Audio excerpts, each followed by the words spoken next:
Hello class. वैदिक culture के lecture के बाद हम लोगों ने 16 महाजनपद कर लिए। देखिए 16 महाजनपद तक का लेक्चर तो आसान है। 16 महाजनपद तक आपको चीज़ें भी याद हो जाएंगी, चीज़ें आपको समझ में भी आ जाएंगी, बट इसके बाद चीज़ें आपकी बदलेंगी। चीज़ें आपकी कैसे बदलेंगी भाई? 16 महाजनपद खत्म होने के बाद एक सोशियो रिलीजियस मूवमेंट स्टार्ट हो जाता है। सोशियो रिलीजियस मूवमेंट बड़ा खतरनाक है और ये क्यों स्टार्ट हुआ इसके बारे में समझने से पहले हम ये देख लेते हैं कि सोशियो रिलीजियस मूवमेंट है क्या और वो आया क्यों। देखिए जब सोशियो रिलीजियस मूवमेंट की बात करते हैं तो एक ऐसा धार्मिक आंदोलन होता है जो किसी भी देश में तब आता है जब कोई व्यक्ति उस धर्म से संतुष्ट नहीं होते।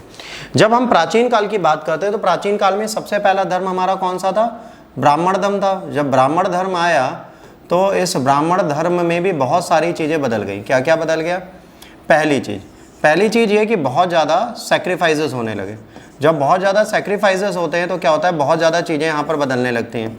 दूसरा, जाति व्यवस्था आ गई, कास्टिज्म आ गया। जब जाति व्यवस्था और कास्टिज्म आ जाती है तो दिक्कत आती है। फिर रूढ़िवादिता, अंधविश्वास आ गया और उसके बाद वो चीज़ें और बिगड़ी और वहाँ पे धांधली भी स्टार्ट हो गई। तो ये सब धांधलियाँ वगैरह स्टार्ट हो गई तो यहाँ पर चीज़ें क्या हो गई? क्रॉस होने लगी और चीज़ें बिगड़ने लगी। जब ये सारी चीज़ें होने लगी और समाज में चीज़ें रेगुलेट नहीं रह पाई तो यहाँ पर क्या कोशिश की जाएगी? अब कोई ना कोई ऐसा व्यक्ति उठेगा, जैसे ब्राह्मण और क्षत्रियों की अगर बात करें तो आपको पता है अब कृषि प्रधान सभ्यता हो गई। तो जब बेटा कृषि प्रधान सभ्यता हो जाएगी तो यहाँ पर सबसे इंपॉर्टेंट चीज़ जो हमें बदलनी पड़ेगी वो ये बदलनी पड़ेगी कि इस कृषि प्रधान सभ्यता में पशुओं की बलि नहीं दी जाए। तो पशुओं की बलि ना दी जाए तो इसके लिए हमें कोशिश क्या करनी पड़ेगी कि ये पशुओं की बलि कहीं से भी ना जाए। तो इन पशुओं की बलि को बदलने की आवश्यकता है हमारे पास। और ये बलि बेटा कब चेंज की जाएगी? ये बलियाँ तब बदल पाएंगी जब आप एक ऐसा रिलीजन लाओगे जो अहिंसावादी होगा। तो एक अहिंसावादी रिलीजन की हमें ज़रूरत होगी। ये रिलीजन हमारे पास तब आएगा जब हम इसमें व्यापक बदलाव करेंगे। दूसरा क्या हुआ? दूसरी इंपॉर्टेंट चीज़ ये आई बेटा कि जब हमने इसकी बात की तो यहाँ पर इस धर्म में दो तीन चीज़ें और बदल रही थी। वो ये बदल रही थी कि ब्राह्मणवादी विचारधारा आ रही थी। तो यहाँ पर ब्राह्मण सुपीरियर है कि क्षत्रिय सुपीरियर है, इसमें एक आइडियोलॉजी आ गई। उसके बाद वैश्य और शूद्रों में ये आइडियोलॉजी आ गई, जो वैश्य है वो कृषि प्रधान बन गए तो उनको सारे धर्मों को पालने का अधिकार था, तो ये इनसे भी सुपीरियर हो गए। तो ये तीन क्लेन आपस में लड़ने लगे। अच्छा, ब्राह्मण और क्षत्रिय आपस में अपनी सर्वोच्चता के लिए लड़ रहे थे। तो इस द्वंद्व में फाइनली कौन जीतना चाहता था? क्षत्रिय। तो क्षत्रियों ने एक नया रिलीजन लाया। उस रिलीजन से ही हम अब अपना लेक्चर पढ़ना स्टार्ट करेंगे। तो आइए उसके बारे में बेसिक बात करते हैं। सबसे पहला रिलीजन जो था वो आएगा बुद्धा। गौतम बुद्ध और उनके अनुयायी और उनकी डायनेस्टी के बारे में हम बेटा बात करेंगे। तो गौतम बुद्धा जो थे, अब याद रखिए इनके फैलने का कारण क्या है? 6वीं शताब्दी में बहुत ज़्यादा इंटेलेक्चुअल आइडियोलॉजी आ गई। जैन और बौद्ध यहाँ पर बहुत जल्दी फैले। वर्णा सिस्टम जो था वो बहुत खतरनाक था। क्षत्रियों ने बहुत ज़्यादा हार्शली रेगुलेट किया ब्राह्मण्स को। और महावीर और बुद्ध दोनों कौन थे? क्षत्रिय थे जो आए। नई इकोनॉमिक पॉलिसीज़ में मैंने आपको बताया कि पशुओं की जरूरत थी तो पशु बलि नहीं होनी चाहिए। क्वाइन ने क्या किया? वैश्यों को एक व्यापारी वर्ग बना दिया और बहुत रिच हो गए। इनको भी चाहिए था कि समाज में इनकी कंडीशन बदले। अब यहां से बेटा स्टार्ट होता है कौन सा रिलीजन? बुद्ध का रिलीजन, जिसे आप बुद्धिज्म बोलते हैं। अब आइए हम बुद्धिज्म के बारे में बेसिक जानकारी रखते हैं बच्चों। तो अगर बुद्ध को बारे में हम ठीक से पढ़ना स्टार्ट करेंगे तो बुद्ध जी के बारे में पहली चीज़ याद रखनी है कि इनका जन्म कहाँ पे हुआ? इनका जन्म बेटा लुम्बिनी नेपाल में हुआ, कपिलवस्तु के पास है, जिसको आज पिपरी हवा बोलते हैं। इनके पापा का नाम सुद्धोधन है, इनकी मदर का नाम महामाया है और इनकी स्टेप मदर गौतमी है। ये शाक्य क्लेन में पैदा हुए, इसीलिए इनका एक नाम शाक्य मुनि भी है। ठीक। 29 साल की अवस्था में इन्होंने अपना घर छोड़ा, जिसे महाविनिष्क्रमण बोलते हैं। अलार कलाम और उद्दर्क नाम पुत्र सबसे पहले इनको टीचर मिले, जिन्होंने इनको शिक्षा दी। किसकी? योग की।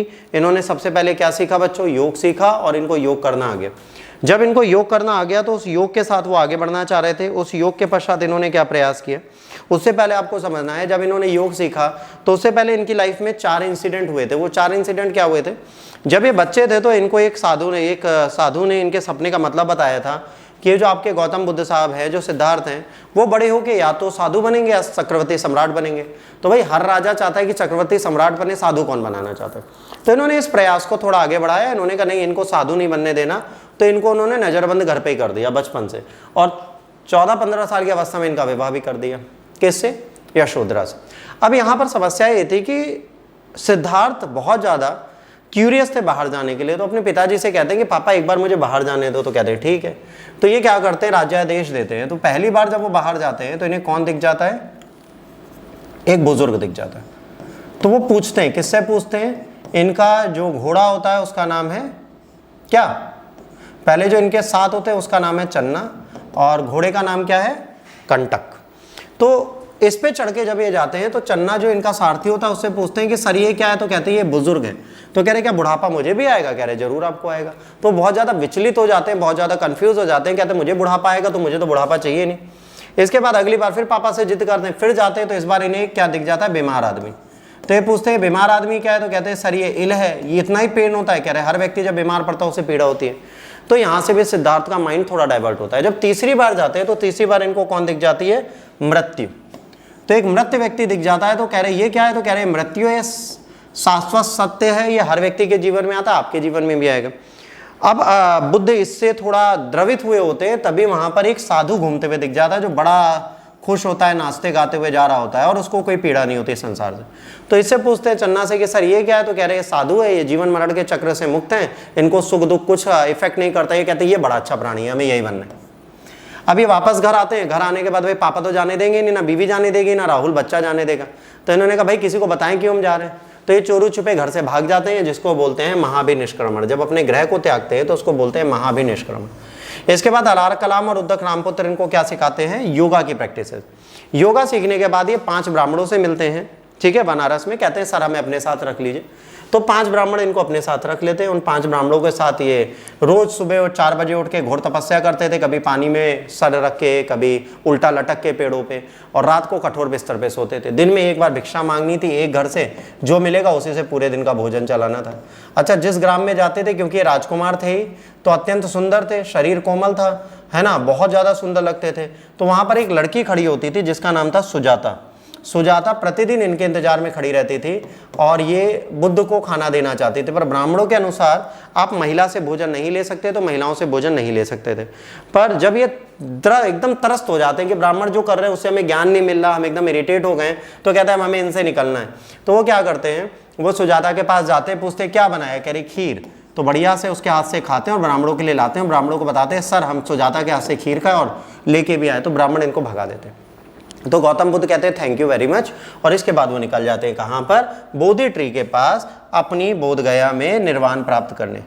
कई सारी माइथोलॉजी कहती हैं कि सुजाता इनको एकम्पनी करती है अपने भाई के साथ। भाई बहुत छोटा होता है, 12-13 साल का है, उनके साथ ये एकम्पनी सुजाता करते हैं। ये तपस्या पे ध्यान देते थे, उनके खाने, उनके भोजन, इन सब की देखरेख करने का काम सुजाता और उनका भाई संभालता है। और कुछ समय पश्चात इनको क्या मिल जाता है? निर्वाण मिल जाता है, जिसको ज्ञान बोलते हैं।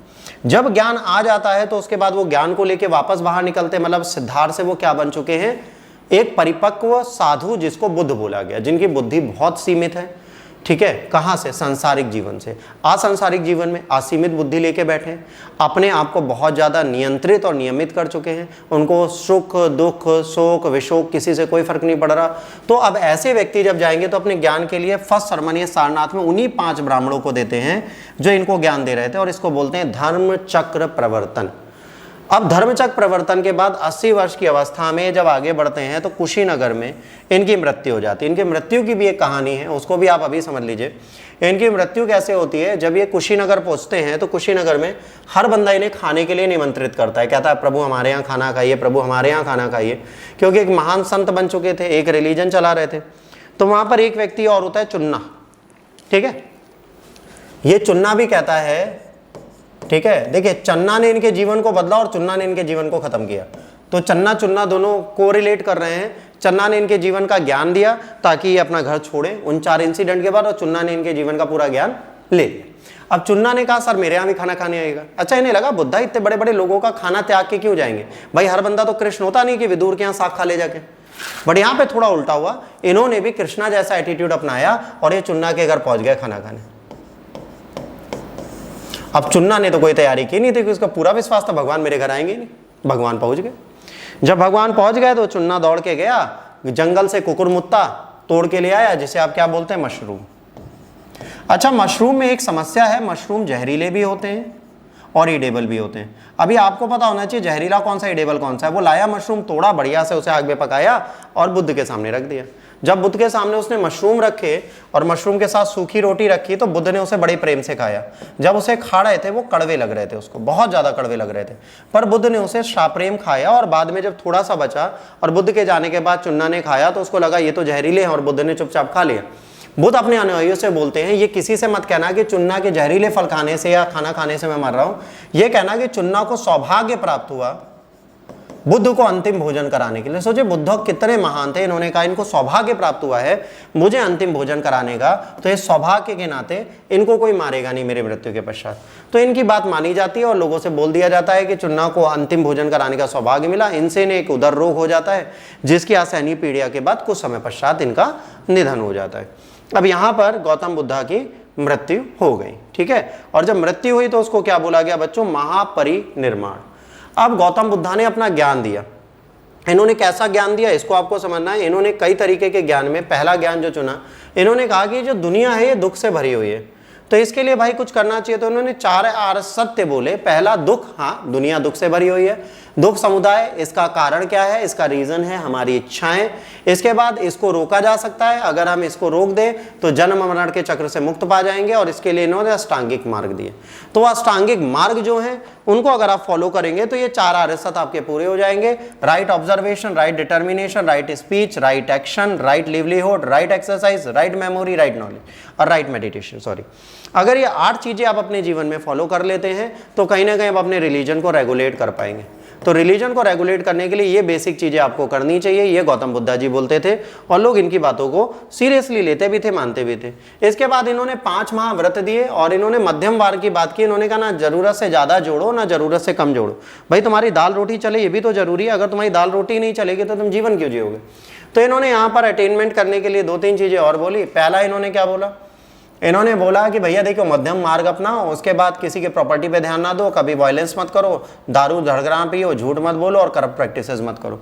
और उसके बाद इन्होंने कहा 3 चीजें हैं बुद्ध में, 3 इसके त्रिरत्न है, बुद्ध, संघ और धम्म। बुद्ध, संघ और धर्म एक इंपॉर्टेंट चीज है जो हमें याद रखनी है। तो इन्होंने कहा बुद्ध, संघ और धम्म त्रिरत्न है, इनको आपको फॉलो करना है। तो ये 2 जो स्लाइड आपकी पिछली पढ़ाई, इनसे क्वेश्चंस आते हैं। 4 आर्य सत्य, अष्टांगिक मार्ग, इनमें से कौन सा नहीं है। इस पे प्रश्न कई बार पूछे गए हैं, तो एक बार इसको आपको रेगुलेट करके पढ़ना पड़ेगा। अगर आप इसको पढ़ लेंगे तो आपको याद हो जाएगा। अब इसके बाद बुद्ध के साइलेंट फीचर्स क्या हैं। बुद्ध ने कभी भगवान को रिकॉग्नाइज नहीं किया प्रॉपर मैनर में, और इन्होंने कहा है कि सोल भी नहीं होती। बट रेवोल्यूशनरी रिलीजन था। इन्होंने क्लैप ट्रैप फिलोसफिकल डिस्कशन किया, ठीक है, कॉमन पीपल तक पहुंचे। देखिए लोगों तक पहुंचने के लिए उनके दर्द को समझना जरूरी है, इन्होंने उसको समझा। इन्होंने लोअर क्लास का सपोर्ट लिया क्योंकि उन्होंने वर्ण सिस्टम पर अटैक किया था।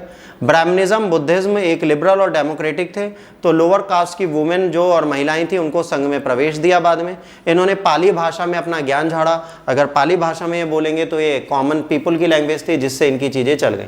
बट इन्होंने कहा बुद्ध उसको चर्च में अपने मठ में नहीं लेगा जो कंटिन्यूएंस होगा, मतलब जिसने कोई फ्रॉड किया है या फाइनेंशियली वो सक्सेसफुल नहीं है, तो अगर उसको ले लेगा तो उसके जीवन के साथ राजा महाराजा ने जो दंड दिया होगा तो उससे फंसेगा, उससे मुक्ति मिल जाएगी। कई लोग ऐसे ही आते थे जो चोरी और फ्रॉड करके आते थे, वो आ जाते थे, जिसको बुद्ध ने रोका और कहा आप अपने घर की जिम्मेदारी उठा के आइए तभी आइए। पावर्ड गरीब है तो अपने घर की जिम्मेदारी उठा ही नहीं पाएगा, तो उसको रखने का कोई लॉजिक है ही नहीं। इसके बाद फेथ, अगर आपको बुद्ध के संघ पे विश्वास ही नहीं है तो आप बौद्ध संघ में जाना क्यों चाहते हैं। अगर आपके पास विश्वास नहीं है तो आपको जाने की कोई ज़रूरत है ही नहीं। तो इन्होंने कहा बौद्ध संघ में तभी जाइए जब आपको उस संघ में विश्वास हो, अन्यथा वहाँ जाने की आपको ज़रूरत नहीं है। इसके बाद कहा जाता है कि भाई बुद्ध जो थे इन्होंने क्या क्या किया और किस तरीके से इनकी चीज़ें यहाँ पर चली। तो भाई यहाँ पर क्या है, इनकी पुस्तकें हैं, है ना। अब यहाँ पर क्या होता है, बुद्ध संघ जो होता है वहाँ पर 2-3 चीज़ें बेसिक चलती हैं जो आपको हमेशा याद रखनी पड़ेंगी। पहली चीज़ ये है कि बच्चों बुद्धिस्ट संघ में जो होता है प्रेसिडेंट का इलेक्शन वुडन स्टिक से होता है, 1 लकड़ियाँ दे दी जाती हैं, डेमोक्रेटिक मैनर में मॉन्क चुना जाता है, और इसके बाद एक पोसादा होता है या देवराया होता है जिसमें मॉन्क कन्फेशन करता है अपनी गलतियों का। चौथे में हीनयान महायान में बदल जाते हैं ये लोग, 2 धर्म बदल जाते हैं। महायान चाइना जापान जैसे और हीनयान श्रीलंका में फैला। वज्रयान की सबसे इंपॉर्टेंट शाखा तिब्बत में है। बुद्धिस्ट लिटरेचर 3 भागों में लिखा गया, विनय पिटक, सूत पिटक, अभिधम पिटक। विनय पिटक पहला है जो उपाली ने लिखा है, इसमें रूल्स मोनास्ट्री डिसिप्लिन के दिए गए। दूसरी काउंसिल में आनंदा ने लिखा सूत पिटक, इसमें 5 पार्ट हैं जिसमें बुद्धा की सेइंग जातक कथाएं दी गई हैं कि इनका प्रीवियस बर्थ कैसे हुआ था। इसके बाद अभिधम पिटक आता है जिसको अशोक के टाइम पर मोगलीपुत्र ने लिखा, ये दार्शनिक है। इसमें सारी विचारधारा कैसी है, दार्शनिक। इसमें अशोक की सारी विचारधारा जो अशोक से भी इन्फ्लुएंस्ड है वो इस टाइम पर अशोक के साथ मिलकर मोगलीपुत्र ने उनकी मंशाओं को बुद्ध के नाम पर लिख दिया। तो ये अशोक के टाइम पे हुई है, ये कालाशोक के टाइम पे हुई है, ठीक है, और ये अजातशत्रु के टाइम पर हुई है। तो ये 3 जो हैं ये आपको याद रखनी है। तो ये 3 बौद्ध संगति हमारी होती हैं। इसके बाद इनके डिक्लाइन होने का कारण क्या था? डिक्लाइन होने का कारण सिंपल सा है भाई, जब ये गए तो इसके बाद ब्राह्मण शासक आएंगे तो ब्राह्मण शासक आपको सपोर्ट नहीं करेंगे। पाली को छोड़ के इन्होंने संस्कृत अपना लिया। इनको नालंदा, तक्षशिला और जैसी यूनिवर्सिटीज़ मिली तो वहाँ पर इन्होंने बड़े बड़े गाँव दान में दे दिए गए, तो वेल्दी हो गए, करप्ट प्रैक्टिसेस में लग गए, रिलीजन को फॉलो करने वाले लोगों को मारना लगे। पुष्यमित्र सुंग जैसे लोगों ने बुद्धिस्टों को मरवा दिया। उसके बाद हुना किंग मिहिरकुला शिव के डिवोटी हो गए तो बुद्धिस्ट काफ़ी खत्म हो गए। सैविज शशांक ने तो बौद्ध ट्री ही कटवा दिया था। कई रिच मोनास्ट्री पे तुर्किश इन्वेडिंग हुई जिससे तुर्किश ने इन पर आक्रमण किया और बुद्ध प्रैक्टिकली इंडिया से ख़त्म होने गए, तकरीबन 12th सेंचुरी तक ये ख़त्म हो गए थे। अब इनका इन्फ्लुएंस क्या है? विक्रमशिला और वल्लभी गुजरात में नालंदा विक्रमा जैसी यूनिवर्सिटीज़ बनी जिन्होंने ज्ञान फैलाया। इसके बाद इन्होंने आनंदा, वानंदा, सुखांदा ये सारी बातें कहीं, तो इन्होंने जानवरों को मारने से रोका, तो ये बहुत इंपॉर्टेंट था। उसके बाद बुद्धिज्म ने एक अवेयरनेस दी, नया कल्चर लाए, इन्होंने लॉजिक डाला लोगों के आगे, लोगों से पूछना स्टार्ट किया। इनके चक्कर में संस्कृत आई और एक नई हाइब्रिड संस्कृत आई जो थोड़ी ईजी थी। इन्होंने अपभ्रंश भाषा का जन्म किया और इसके बाद इन्होंने बहुत सारे स्टेट, पहली बार बुद्ध को भरूच, सांची और गया में मूर्ति की तरह पूजने का भी काम बुद्धों ने सबसे पहले किया। अब इसके बाद ये बात आती है कि भाई इनकी 4 बुद्धिस्ट काउंसिल कहाँ कहाँ हुई। तो सर इनकी 4 बुद्धिस्ट काउंसिल आपको मैंने पहले भी बता दी, फिर आपको बता दे रहा हूँ। पहली 483 में हुई, ठीक है। आपको राजगृह में महाकश्यप थे, अजातशत्रु थे, जो लिखा गया उपाली ने आपका विनय पिटक लिखी। दूसरी वैशाली और शबाकमी कालाशोक शासक थे और यहाँ पर पुस्तक भी लिखी गई और डिवीज़न हो गया। इसके बाद अशोक के टाइम पे तीसरी पुस्तक लिखी गई और मोगलीपुत्र से अशोक के टाइम पर हुई और कुंडलवन वसुमित्र कनिष्क के टाइम पे हुई जब महायान हीनयान में बढ़ गया। इसके बाद 1871 में वर्मा में एक और बौद्धिस्ट काउंसिल होती है जिसके बारे में यूपीएससी तो नहीं पूछता, बट बीइंग रिलीजन अगर आप इसको थोड़ा भी इंटरेस्ट रखते हैं तो ये और पढ़ लीजिएगा एक बार। ये एक बुद्धिस्ट काउंसिल और हुई जिसकी वैल्यू आपको थोड़ी बहुत रखनी पड़ेगी। अब इसके बाद ये रिलीजन ऑलमोस्ट समाप्ति की तरफ चला गया और यहाँ पर ज़्यादा चीज़ें फिर हमें नहीं दिखती। अब यहाँ पर क्या दिखता है, बुद्धिस्ट स्कॉलर कुछ दिखते हैं जैसे अशोघोष, नागार्जुन, है ना, विश्वभूति, है ना, और बोधिसत्व आते हैं। वज्रपाणी जो होता है थंडरबोल्ट को कोट करता है। तो ये जो है इनके बोधिसत्वों के नाम लिखे हैं। और बुद्ध आर्किटेक्चर की बात करेंगे तो पहली बार इन्होंने भगवान को ह्यूमन रूप में पूजने की कोशिश की। स्तूपास बहुत सारे बनाए। इसके बाद इनकी कई यूनिवर्सिटीज़ बनी जिसमें नालंदा है, ठीक है, उसके बाद विक्रमशिला है, सोमपुरी है, जगादल है, उदनपुरी है और वल्लभी है। तो ये सारी जो ये बनी, इन्होंने आपको बहुत ज़्यादा सपोर्ट किया और ये सारी चीज़ें आपके लिए रहीं। देखिए इस लेक्चर में जो इंपॉर्टेंट चीज़ें थी वो मैंने आपको बता दी। ये लेक्चर आपके लिए बहुत ज़रूरी है और ये लेक्चर आपको बहुत सारी चीज़ें बताता है। अगर आप इस लेक्चर को समझना चाहते हैं तो इसको 2-3 बार देखिएगा, आपको पूरा कोर्स समझ में आ जाएगा। अगर उसके बाद भी कोई इशू रहता है तो प्लीज़ आप मुझे बताइएगा, ठीक है। और चैनल को लाइक, शेयर, सब्सक्राइब कर दीजिएगा। अगर कोई भी दिक्कत है तो आप मुझे इस दिए गए नंबर पे व्हाट्सएप या मैसेज कर दीजिएगा, मैं इसको देख लूँगा।